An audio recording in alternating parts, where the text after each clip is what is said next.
click on the bell icon. Stay updated on our daily videos. Every drawing plan, units play a major role, right? Let's see how to set up the units in AutoCAD. Here we go. I can bring the units dialog box by entering the command UN. Otherwise, to set up the units, go to the format option. Here you will see the units. Click on units. And then here we have two units. One is length unit and another is angle unit.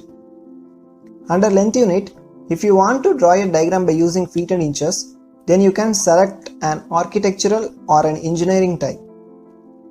Or if you want to draw a line in metric units like millimeters, centimeters or in meters, then you select decimal option.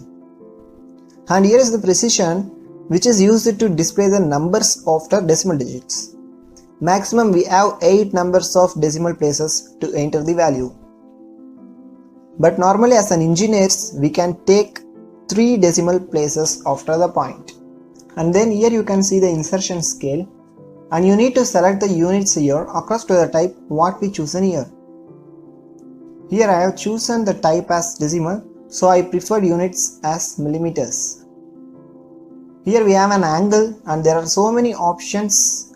Normally engineers choose decimal degree because it is much easier than other angles, so I choose decimal degrees. And this precision is nothing but we have saw already here as the same concept here also. Mostly all users choose 0 precision for angles. And here you will see the option clockwise. Normally we measure the angle in anti-clockwise direction as positive. But you wanna measure the angle in clockwise direction, then you have to select this option. But in India, we measure the angle in anti-clockwise direction as positive. So don't choose this option if you are worked on Indian projects. I hope you guys understood up to here. We'll see you in the next lecture. Thank you.